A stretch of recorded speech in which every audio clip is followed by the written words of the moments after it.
Podeis assentar, queridos irmãos. Abra sua Bíblia, livro do Apocalipse, no 5º capítulo. Quero ler com os irmãos esse 5º capítulo.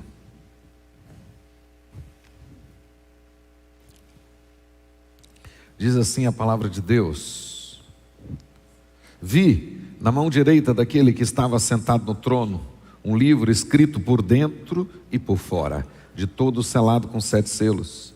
Vi também um anjo forte que proclamava em grande voz: Quem é digno de abrir o livro e de desatar-lhes os selos?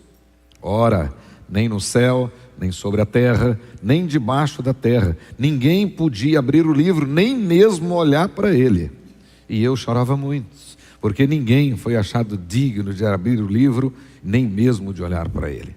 Todavia, um dos anciãos me disse: Não chores, eis que o leão da tribo de Judá, a raiz de Davi, venceu para abrir o livro e os seus 7 selos. Então vi no meio do trono e dos 4 seres viventes e entre os anciãos, de pé, um cordeiro como tem sido morto.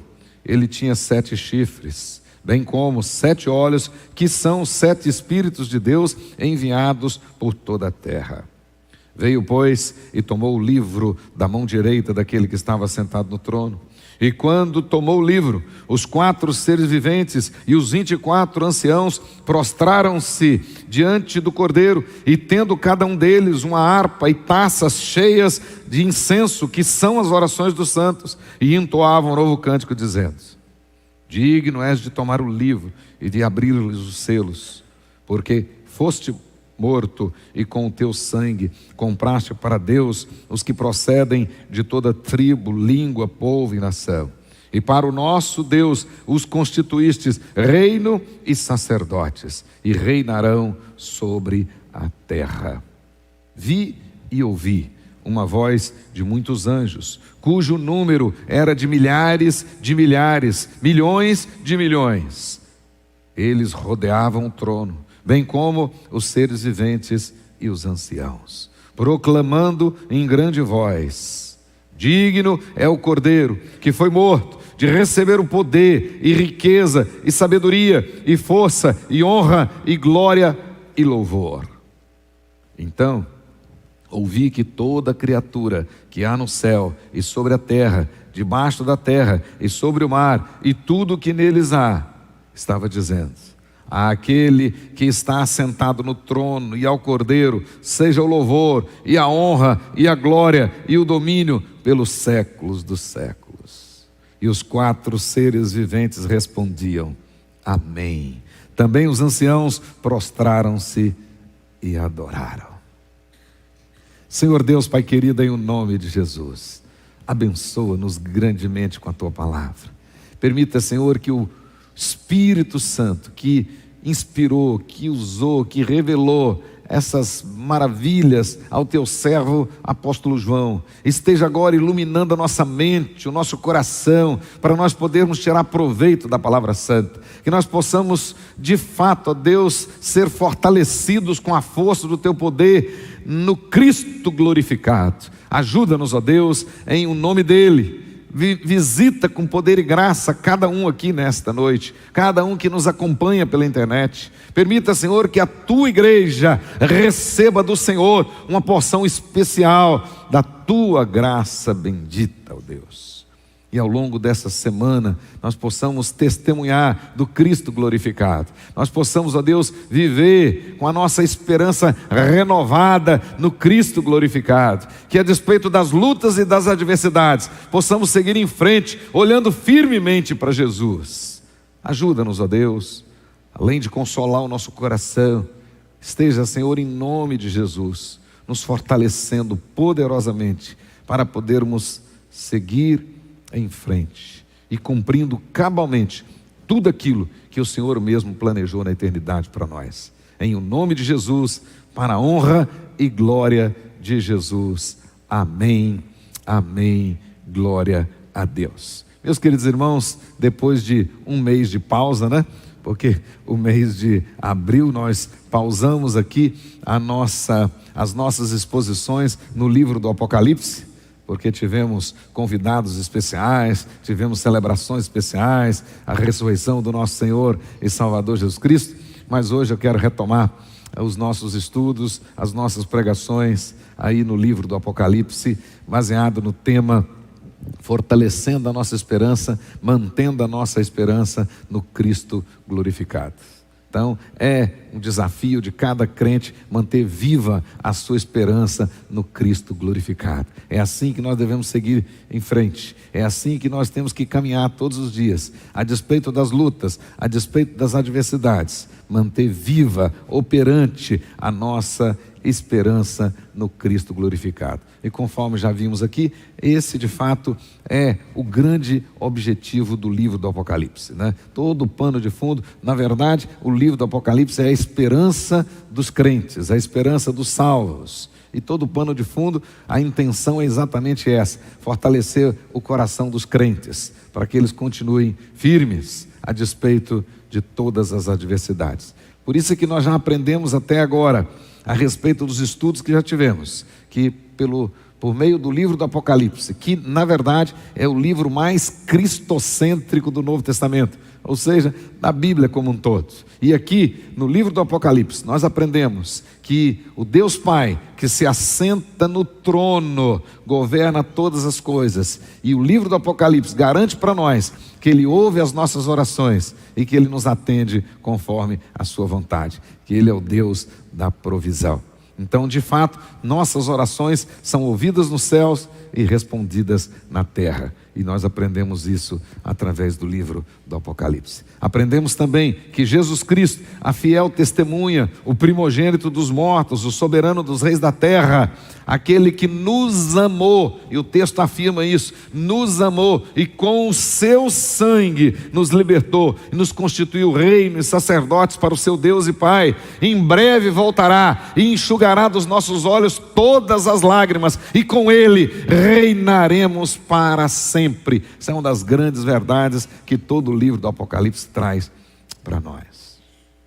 Aprendemos também que o Espírito Santo, ou seja, os 7 Espíritos de Deus, que na verdade é o Espírito Santo de Deus, que se acha diante do trono, que habita em nós e tem como ministério nos conduzir a toda a verdade, e com isso Ele nos consola, Ele nos exorta, enchendo o nosso coração dessa viva esperança na infalibilidade das promessas de Deus. Então o Espírito Santo que habita no seu coração, no meu, no seu coração, no nosso coração, ele aumenta cada vez mais a nossa convicção de que as promessas de Deus são infalíveis. E portanto nós podemos confiar, né, que Deus de fato cumprirá aquilo que Ele prometeu.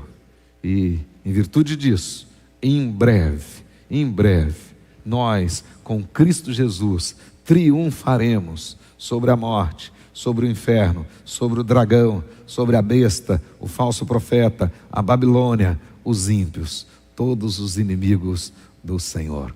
Com Jesus também venceremos. Até aqui nós já estudamos as coisas que vistes, né? O livro do Apocalipse pode ser dividido em 3 partes. As coisas que vistes, ou seja, o passado de João, o presente de João e o futuro de João, né? E nós já estudamos então a respeito do passado de João, já estudamos a respeito do presente de João, a intenção de consolar aquelas igrejas históricas, pastoreadas por ele, e que já estava no final do 1º século, sofrendo, passando por muitas lutas, por muitas adversidades. E a partir do capítulo 4, nós começamos então a estudar as coisas que hão de acontecer depois daquelas. Ou seja, o futuro próximo e o futuro escatológico de João. Começa aí no capítulo 4, versículo 1, e vai até o capítulo 22, no versículo 5. E nessa sessão grande, nós temos lá 3 das 4 visões que aparecem no livro do Apocalipse. A primeira visão é a chamada visão da ilha de Patmos, né? Achei-me espírito no dia do Senhor na ilha chamada Patmos. E nessa visão, Deus mostra para João e Deus passa para João, Jesus Cristo passa para João ensinamentos para aquelas igrejas históricas que estavam ali na região da Ásia Menor, hoje território da Turquia.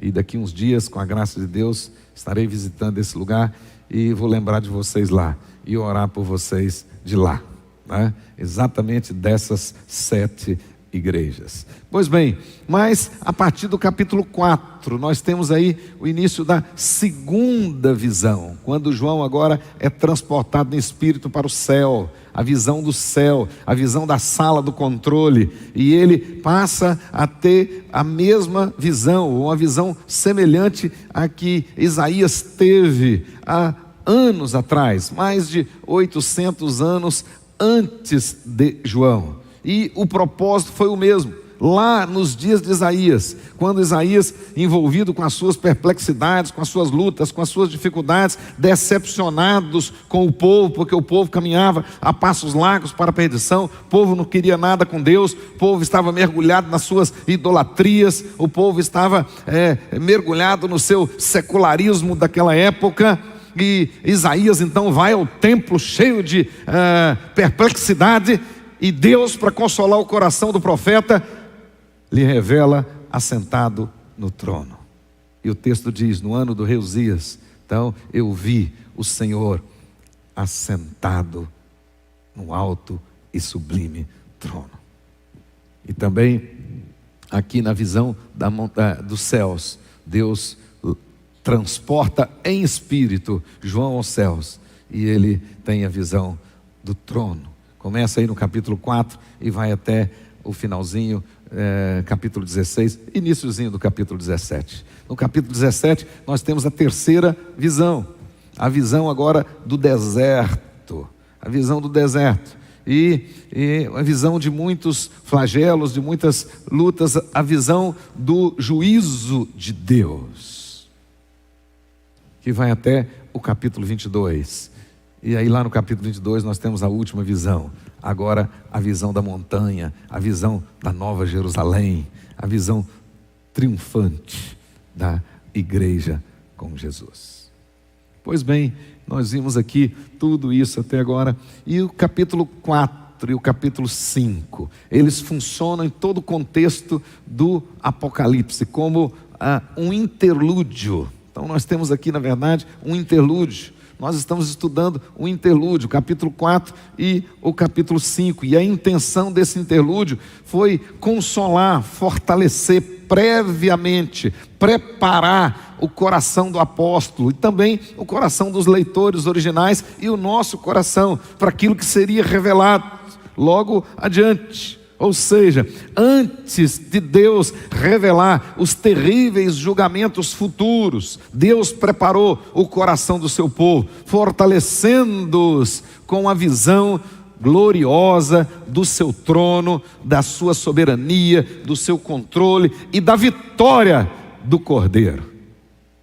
Então, primeiro Deus enche o coração deles de convicção, de certeza, né? de ânimo, para que eles pudessem então ver e enfrentar todas as adversidades que seriam reveladas. Pois bem, João viu e percebeu que na verdade o centro do universo não está na terra, está no céu. E que do céu, da sala do controle, do seu trono, Deus soberanamente governa tudo, governa todos, governa toda a obra da criação e governa todas as ações das suas criaturas. Ao longo do Apocalipse, João vai perceber exatamente isso. Por isso é que Ele é o Senhor e Deus nosso, e o único digno de receber glória, ou seja, exaltação, honra, ou seja, reverência, poder, em outras palavras, controle da nossa vida. Então você pode confiar no Senhor, pode confiar no controle dEle, pode confiar na direção dEle, na orientação dele, na condução dele, ele nos conduz em segurança e em triunfo. Então João viu tudo isso, isso fortaleceu o coração dele. E agora nós chegamos no capítulo 5. No capítulo 5, então agora nós vamos ver, esse capítulo, ele fala do leão, olha que coisa interessante, ele fala do leão que venceu como cordeiro. E fala de um livro escrito por dentro e por fora, né? Em ambos os lados. E fala desse livro na mão daquele que assentava no trono. E diz que esse livro estava selado, totalmente selado, absolutamente lacrado. E lacrado com 7 selos, ou seja, com a totalidade da sua consumado, totalmente lacrado. Então esse é o contexto do capítulo 5. Na visão do capítulo 5, essa visão exalta o leão que venceu como cordeiro, que está de pé no meio do trono, e o trono aí é o trono de Deus Pai e dos 4 seres viventes, e estava entre o trono de Deus Pai, entre os 4 seres viventes e os 24 anciãos, os redimidos. E o texto diz que esse que estava ali tinha 7 chifres, 7 olhos. Em sua visão, João viu com mais riquezas de detalhes, basicamente a mesma visão de Ezequiel, capítulo 2, versículos 9 e 10. Assim como no capítulo 4, ele teve basicamente a mesma visão que Isaías teve no capítulo 6, agora aqui no capítulo 5, ele tem basicamente a mesma visão que Ezequiel teve no capítulo 2, versículo 9 e versículo 10, cerca de 670 anos antes de João. E o que João viu? Olha comigo aí, o texto diz que ele viu um pergaminho, um rolo, escrito por dentro e por fora, na mão direita de Deus Pai. Esse é o início da visão. Depois o texto vai deixar claro para nós que o livro estava totalmente lacrado, por isso selado com 7 selos. O 7, o símbolo aqui da totalidade. Por isso podemos afirmar que esse livro estava absolutamente lacrado. E João viu que ninguém, nem no céu, nem na terra e nem no inferno, podia abrir aquele livro. E mais do que isso, podia sequer olhar para ele.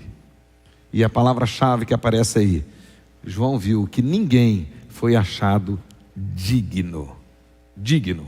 Então marca essa palavra, digno. Ninguém foi achado digno. Por isso o texto diz que João chorou. E olha que interessante, João estava no céu e chorou. Lamentou bastante. E qual o motivo do lamento de João, do choro de João, mesmo estando no céu? Nós podemos ver que este livro, na verdade, ele representa o plano eterno de Deus. Ele representa o plano para todas as coisas, a totalidade da vontade de Deus para toda a história, do começo ao fim. Ele indica o plano não revelado e ainda não cumprido de Deus, tanto para julgar os ímpios quanto para resgatar o seu povo. Então, o fato dele estar escrito por dentro e por fora significa que nada foi esquecido, que nada foi omitido, que tudo já está traçado, já está escrito, já está determinado. Tudo. Por isso é que o livro estava escrito por dentro e por fora. Isso significa, meus queridos irmãos, que a minha história, a sua história, não caminha ao léu, não caminha ao acaso. Não. Tudo, todos nós, vocês e eu e todo o universo, segue um plano traçado, escrito, determinado na eternidade. Na eternidade. Então não existe acaso, o que existe é providência de Deus, é plano de Deus, é soberania de Deus. Minha história, a sua história, segue um plano traçado na eternidade. O nosso, entre aspas, futuro está nas mãos de Deus. Mas observe bem que João estava chorando. Contudo, se esse livro permanecesse selado, os propósitos de Deus não seriam realizados, não seriam levados a cabo. Por isso, João se desesperou, por isso João chorou, porque o que ele estava observando é que ninguém fora achado digno de abrir o livro, de sequer olhar para ele, e se o livro não fosse aberto, aquilo permaneceria fechado, os propósitos de Deus não seriam realizados. Então a ênfase que aparece aqui na palavra digno é significativa, pois no Apocalipse a palavra digno, ela é usada no livro do Apocalipse exclusivamente em relação a Deus e a Jesus. Exclusivamente. E um detalhe muito interessante, o adjetivo não significa, a palavra digno, o adjetivo aqui não significa apto, não, significa qualificado, aprovado, e portanto só Jesus é que foi aprovado. Por isso que ninguém fora achado digno. E João então chorava. Mas imediatamente, pode observar, logo no versículo 5, imediatamente, João é consolado. E interessante, e ele é consolado por um dos anciãos. Ele não foi consolado pelos seres viventes, não. Ele foi consolado por um dos anciãos, porque era um redimido, ou seja, um que havia experimentado os benefícios do sangue de Jesus. Então, agora ele é consolado por um dos anciãos, o texto diz, e um desses anciãos disse a João: João, não chores, eis que o leão da tribo de Judá. Meus queridos irmãos, é o único verso na Bíblia, o único, de toda a Bíblia, do Gênesis ao Apocalipse, é o único verso que se refere a Jesus como leão. E é uma referência direta à bênção de Jacó, à bênção de Israel para o seu filho Judá. Gênesis capítulo 49, versículo 9 a 12. E a figura do leão, desde a bênção de Jacó, significa conquistador, o rei, o todo-poderoso. Então o único texto da Bíblia que vai mostrar claramente para nós que Jesus é o cumprimento daquela profecia, é o cumprimento daquela bênção de Jacó ao seu filho Judá. Por isso ele é o leão da tribo de Judá, o poderoso, o rei incomparável, guerreiro, o conquistador.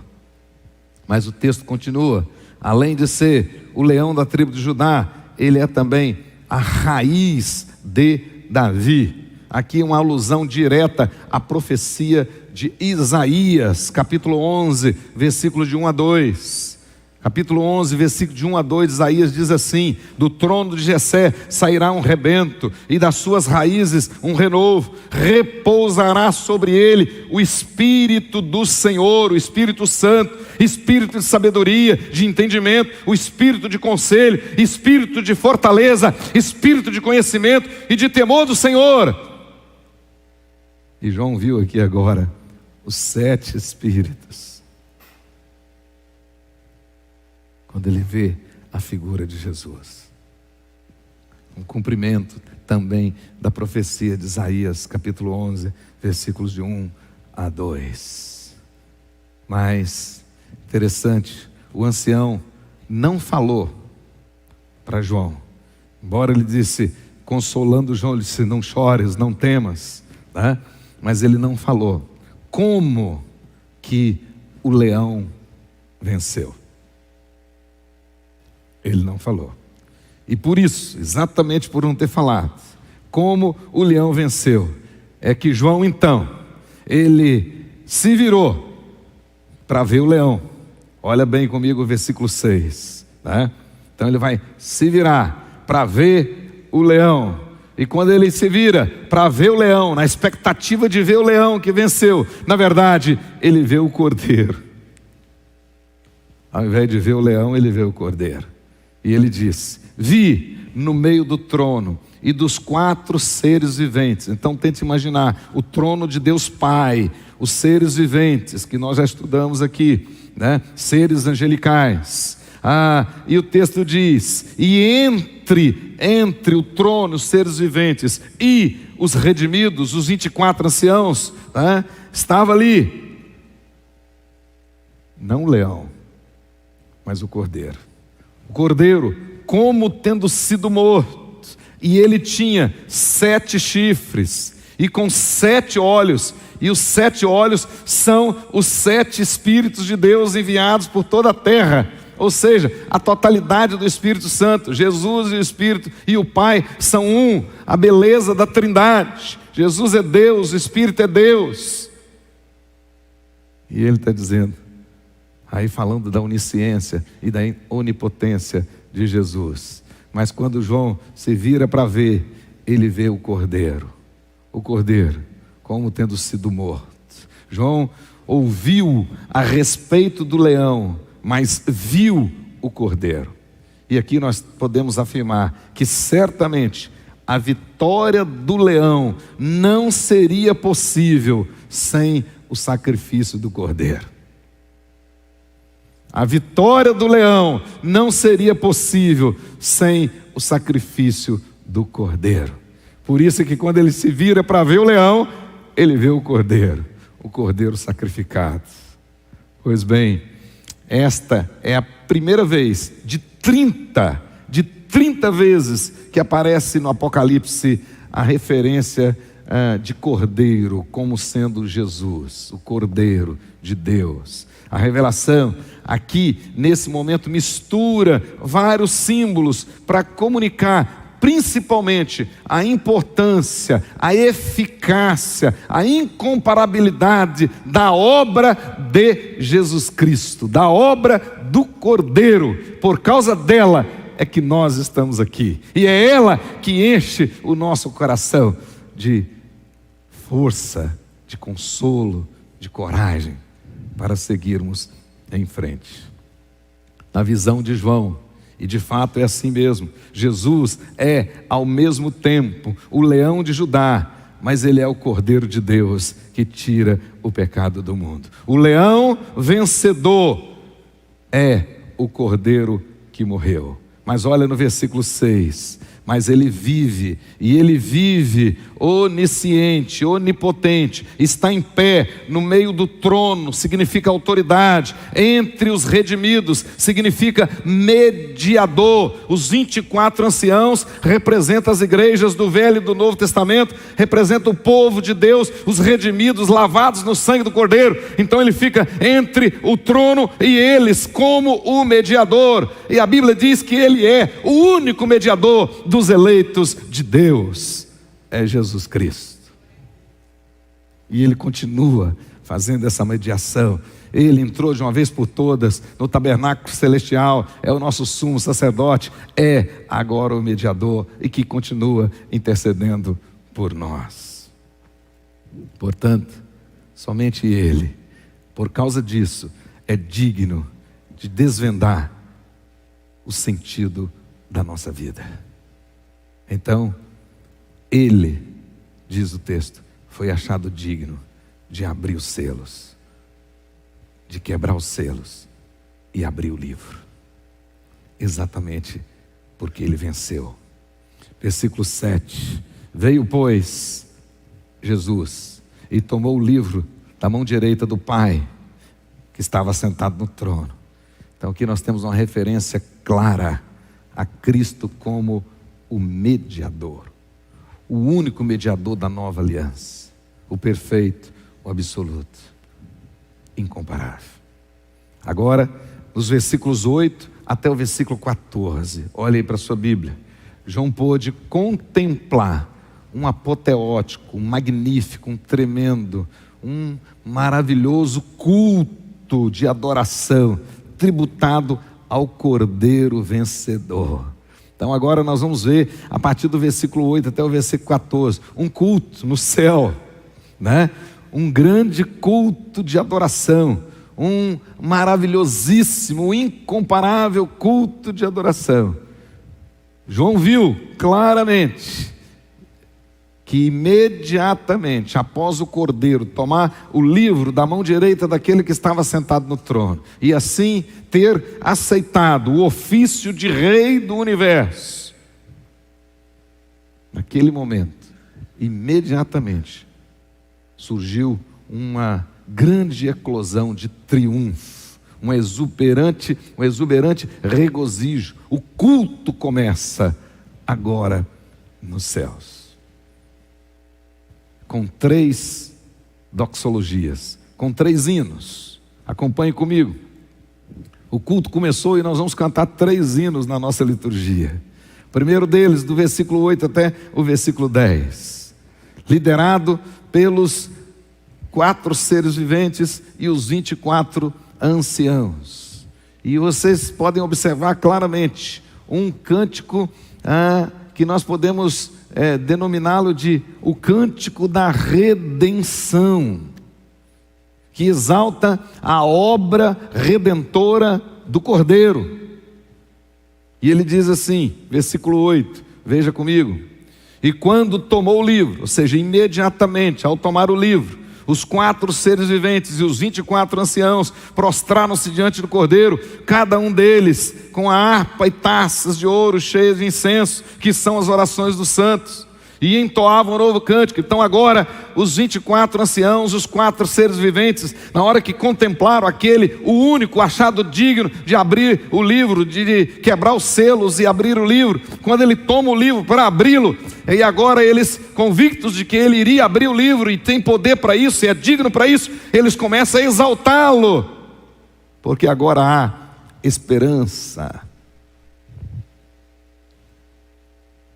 E diz o texto: e entoavam um novo cântico, dizendo, 2 pontos: digno és de tomar o livro e de abrir-lhe os selos, porque fostes mortos e com teu sangue compraste para Deus os que procedem de toda tribo, língua, povo e nação.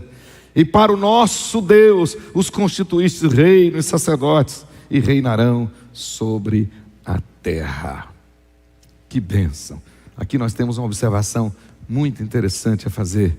Enquanto ao longo da história muitos homens, muitos nobres morreram por causa de um princípio, né? Por exemplo, o próprio filósofo Sócrates, né? Muitos ao longo desses anos todos da história, muitos morreram porque não abriram mão dos seus princípios. Outros tantos guerreiros principalmente morreram por causa ou por uma causa eles morreram, deram a sua vida. Mas o interessante nesse capítulo 5 é que Jesus morreu por mim, morreu por você. Essa é a grande lição para nós. Pelo seu sacrifício, derramando o seu precioso sangue em Cristo, por meio dele, nós obtivemos bênçãos incomparáveis. Por exemplo, a propiciação, ou seja, por causa do sangue perfeito de Jesus, o sangue dele aplacou a ira de Deus que era contra nós, porque nós é que estávamos em pecado. Mas o sacrifício perfeito de Jesus também nos concedeu a redenção, como dizia John Stott, no mercado de escravo. Jesus então paga a conta e vai nos redimir, nos tira lá, nos redimiu do pecado e de tudo que a ele se associa, ou seja, da culpa do pecado, o poder do pecado, a punição do pecado, e na sua volta gloriosa do pecado de vez, porque ele é o Cordeiro de Deus que tira o pecado do mundo. Que bênção! Mas também por causa do seu sacrifício perfeito, ele consegue para nós, ele conquista para nós no tribunal, ele consegue a nossa absolvição. Ou seja, Deus que está sentado no trono, o justo e reto juiz, por causa do sacrifício de Jesus, ele nos declarou justos. justos. Ele aceitou aquele pagamento e rasgou o escrito de dívida que era contra nós. Então ele aceitou. A justificação é um ato jurídico. Foi rasgada a nossa conta, não devemos mais. E mais do que isso, essa justificação também é imputada. Ou seja, ele não só rasgou o escrito de dívida, não só pagou a nossa conta e rasgou o escrito de dívida, mas como ele nos vestiu de justiça, nos vestiu de brancos. Mais adiante, lá no capítulo 7, João vai ver uma multidão que ninguém podia contar, vestida de vestiduras brancas, lavadas no quê? No sangue de Jesus. Bênçãos que o Cordeiro conquistou para nós. Mas a maravilhosa delas, a reconciliação. Por causa do pecado éramos inimigos de Deus, estávamos longe, mas agora fomos reconciliados, temos paz com Ele, temos livre acesso. Segundo o escritor da carta aos Hebreus, podemos nos achegar agora confiadamente, ousadamente, sem medo, pelo novo e vivo caminho, junto ao trono de graça e de glória, e alcançar graça e alcançar misericórdia, socorro para a ocasião oportuna. Reconciliação. Agora nós somos da família de Deus, da família da fé. Mas nesse cântico aqui dos 24 anciãos, esse hino maravilhoso, essa doxologia dos 24 anciãos e dos 4 seres viventes, nós podemos ver também que a redenção conquistada pelo Cordeiro que esteve morto, mas vive e onisciente e onipotentemente para todo sempre, Ele, nesse cântico, deixa claro para nós que a redenção é universal. Mas aí temos que entender com clareza. O texto diz, para conquistar todos aqueles lá, de toda tribo aqui representa os grupos étnicos, toda língua, os aspectos culturais, todos os povos, todo o povo, aspectos políticos, toda nação, aspectos sociais. Então, o texto está dizendo que Ele conquistou para nós, e por isso Ele é digno, né? Porque fostes mortos e com seu sangue compraste para Deus os que procedem de toda tribo, língua, povo e nação. E um detalhe, todos esses redimidos, juntamente, agora, eles constituem um reino de sacerdotes. Eles constituem agora um povo santo, separado, uma nação santa, separada. Mas a gente precisa aprofundar um pouquinho mais. Vale ressaltar que essa universalidade aqui não se refere a todos sem distinção, mas sim refere-se a todos sem, aliás, não se refere a todos sem exceção, refere-se a todos sem distinção.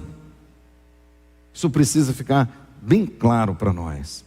Então não significa que todos daquela tribo, nem todos daquela nação, nem todos daquele povo, não.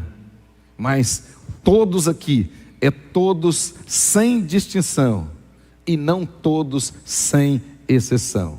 Na verdade, o sacrifício de Jesus, ele não aconteceu para possibilitar a salvação de todas as pessoas que porventura pela fé aceitasse aquilo. Não.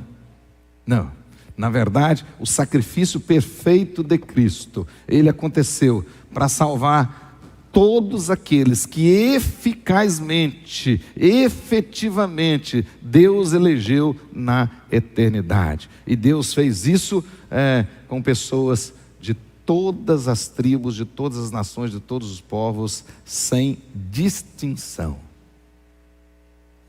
Essa é a grande verdade. Então, Deus elegeu pessoas de toda tribo, de toda língua, de todo povo e de todas as nações.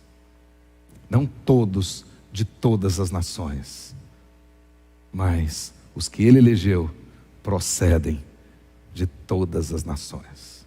Então, o texto vai deixar claro para nós que a conquista de Jesus efetivamente salvou aqueles que Deus Pai elegeu de todas as tribos, de todos os povos, de todas as nações e de todas as línguas.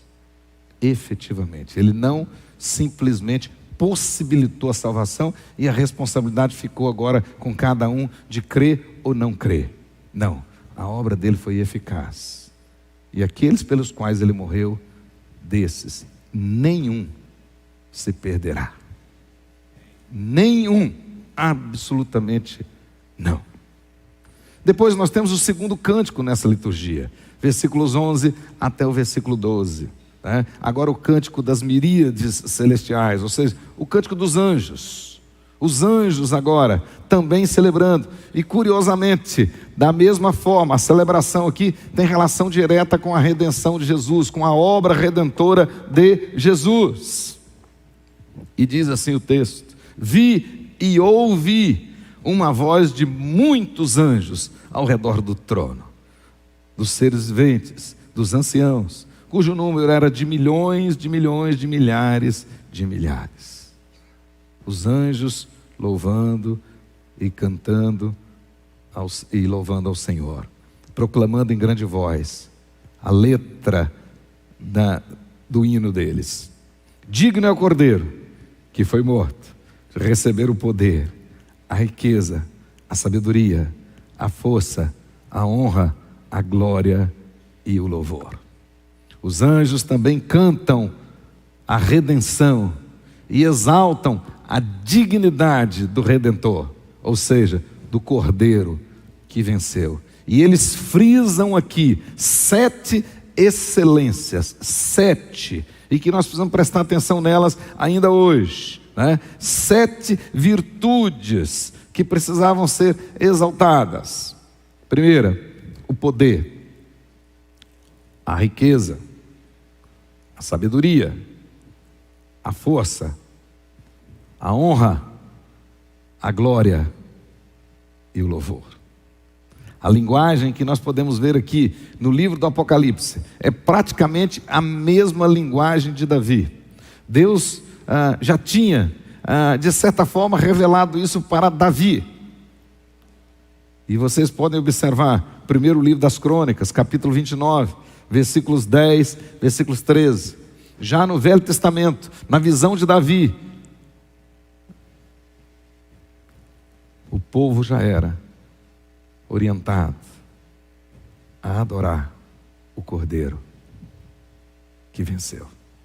Então, lá no texto de 1 Crônicas, capítulo 29, versículo 10 até o versículo 13, diz assim: pelo que Davi louvou ao Senhor perante a congregação toda e disse: bendito és tu, Senhor, Deus de Israel, nosso Pai, de eternidade a eternidade. Tu, Senhor, olha aí, é o poder, a grandeza, a honra, a vitória, a majestade. Porque teu é tudo quanto há nos céus e na terra. Teu, Senhor, é o reino, e tu te exaltastes por chefe sobre todos. Riquezas e glória vêm de ti. Tu dominas sobre tudo. Na tua mão há força e poder. Contigo está o engrandecer e a tudo dá força. Olha o versículo 13. Agora, pois, ó nosso Deus, graças te damos e te louvamos o teu glorioso nome. Esse mesmo louvor de Davi, João agora vê aquela miríade celestial, aquele milhões de anjos, milhares de anjos, louvando ao Senhor da mesma maneira. E finalmente, nós podemos ver agora o universo inteiro, todas as suas partes, todas as suas criaturas, se unem agora num coro santo, num coro de louvor ao Cordeiro que venceu, a obra da redenção. Olha o verso 13. Então ouvi que toda criatura que há no céu e sobre a terra, debaixo da terra e sobre o mar, e tudo que neles há, estava dizendo, cantando, àquele que está assentado no trono e ao Cordeiro, seja o louvor e a honra, a glória e o domínio pelos séculos Amém. Agora uma nota muito importante que nós podemos observar nessa liturgia, nesse culto lá no céu, né? Esses 3 cânticos, essas 3 doxologias, nós podemos observar claramente que no céu, a redenção, ou seja, a obra perfeita, absoluta de Jesus, suficiente de Jesus, é o centro do culto, é o centro da verdadeira adoração. Agora olha aqui para mim, e vocês que fazem parte do louvor. Se no céu, o centro da adoração é a obra redentora de Jesus, por que aqui na terra tem que ser antropocêntrica? Não pode. Também tem que ser a obra redentora de Jesus. O centro da nossa adoração é adorar aquele que foi achado digno, aquele que tem toda a honra, todo o poder, toda a riqueza, aquele que tudo sabe, aquele que está em todos os lugares, aquele que, por causa do seu amor, derramou o seu sangue para nos resgatar.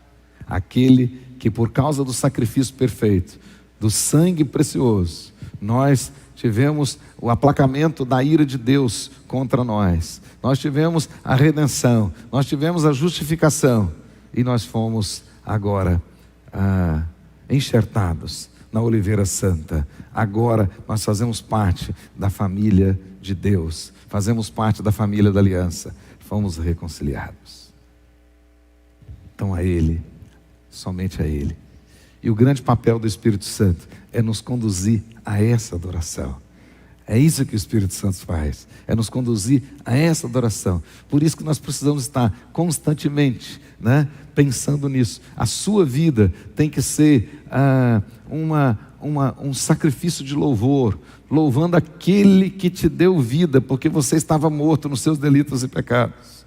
Então tudo na minha vida é para honrar a obra perfeita do meu Senhor e Salvador. É por causa daquela obra é que agora nós vamos poder ler e ver tudo aquilo que o Cordeiro vai abrir, especialmente em relação aos juízos, em relação às dificuldades, em relação às catástrofes e tudo que virá. Mas nós vamos poder enfrentar tudo isso com a confiança de que o Cordeiro venceu. O Cordeiro venceu. O nosso Cordeiro venceu. Sigamo-lo. Esse era o lema dos missionários Zinzendorfers. Então, porque ele venceu, nós também venceremos. E o texto termina, versículo 14, dizendo: e os 4 seres viventes responderam: amém. Não podia ser diferente. Nós concordamos. Amém. É assim mesmo. Amém. Assim seja. E também os anciãos prostraram-se e adoraram, representando aqui a igreja do Velho e do Novo Testamento. Os 24 prostraram. Essa é a nossa adoração. Vamos prostrar diante do Cordeiro que venceu. E por isso nós temos a garantia da vida eterna. Hoje nós temos certeza, nós sabemos da razão da nossa esperança. Por isso é que nós nos alegramos na esperança. E por causa dessa esperança, nós somos pacientes na tribulação e perseveramos na oração. Porque aquele que se assenta no trono ouve as nossas orações e nos atende conforme a sua vontade. Feche os seus olhos em nome de Jesus. Glória a Deus. Glória a Deus. A igreja na terra agora não precisa temer. Não precisa temer sobre os juízos, sobre as dificuldades. Não precisa temer a abertura do rolo, a abertura do livro. Não precisa. Porque a igreja sabe quem é que está no controle. Quem é que está no controle? Feche os seus olhos, faça a sua oração em nome de Jesus. Glória a Deus.